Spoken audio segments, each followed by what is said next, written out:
Hello again, partners. During the past 76 reports, we've talked about a wide variety of men and women.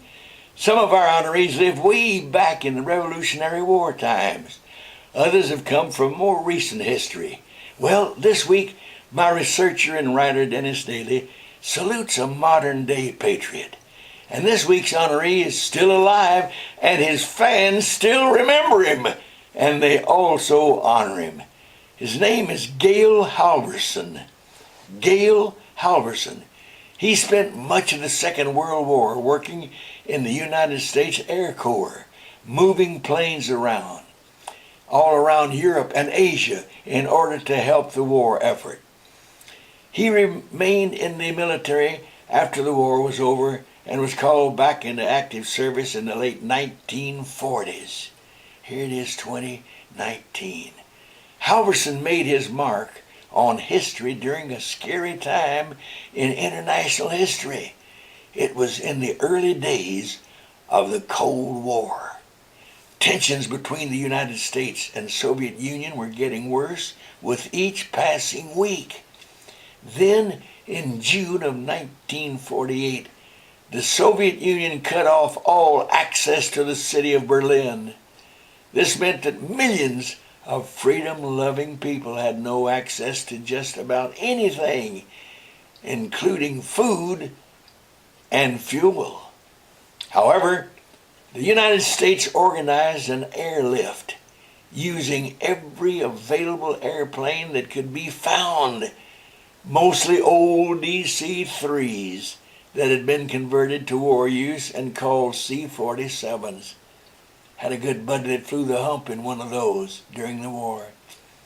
The planes used 3 airborne routes to get to Berlin from the free sections of Germany.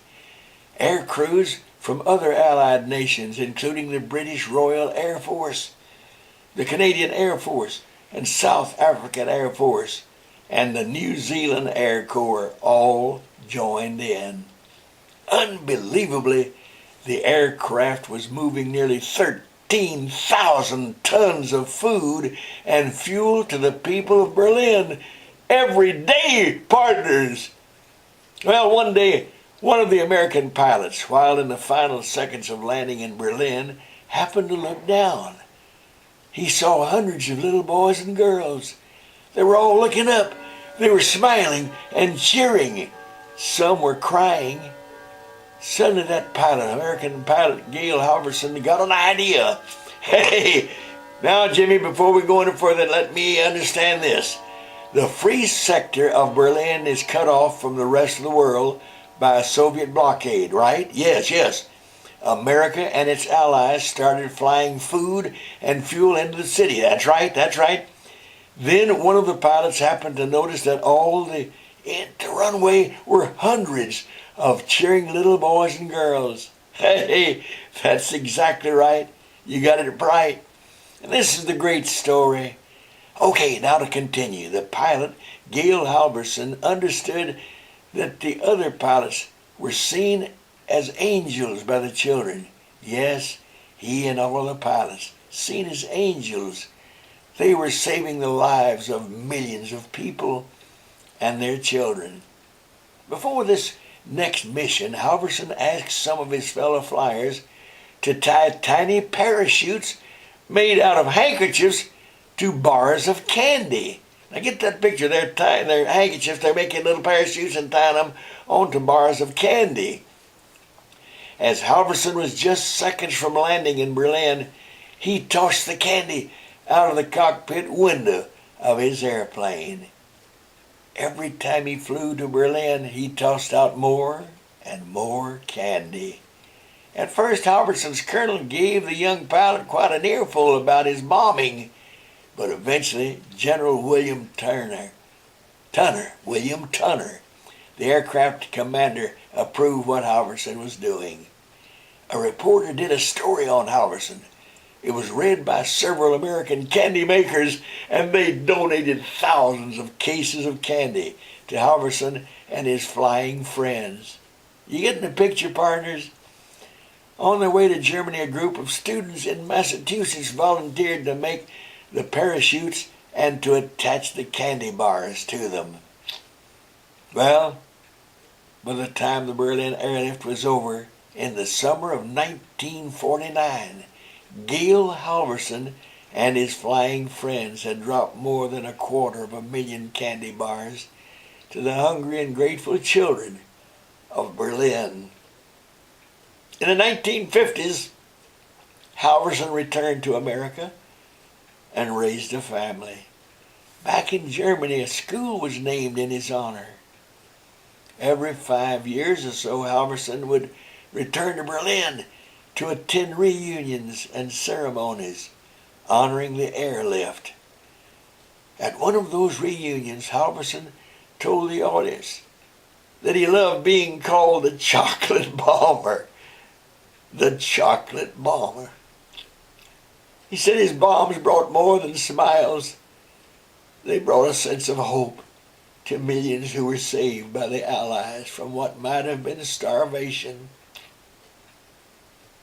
By the way, partners, in the decades since the Berlin airlift, the United States military has copied some of Gale Halvorsen's actions in Iraq by dropping toys, teddy bears, and soccer balls to Iraqi children. Today, there are many senior citizens in Germany who still remember the Chocolate Bomber and the way chocolate bars fluttered from the sky during the dark days of the Cold War. Let's salute the Chocolate Bomber again, Gale Halvorsen. By the way, partners, this fall, Halvorsen will be 99 years old. God bless this great man. Okay, calm down, Jimmy. You know the drill. Look up there, our 3 boxes. And as you know, the farthest one on the right has our big red X. You click that one and whoosh, you'll be back to our report page for the rest of this week's comments. As I repeat every week, my writer and researcher Dennis Daly knows just exactly where to return in time to bring the perfect stories for me to video and report to you each week. God bless you, Dennis. My special thanks again to all of you partners who've been so helpful with your tax-free contributions to our little foundation listed below. Bless your hearts. Please remind the teachers and principals to contact me about coming to speak to their history and civic classes, to tell my versions of stories about America, which they no longer teach today. Now I'm 95. I love getting hugs from those students. We always hold hands in a circle, closing our sessions with a prayer for one another and our leaders in Washington.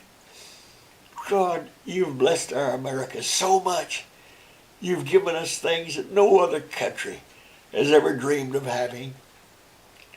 God bless you, boys and girls, and dads and mothers. Thanks, Dennis, for researching my stories to bring our partners on video. You know I love you. Go get 'em, Tigers!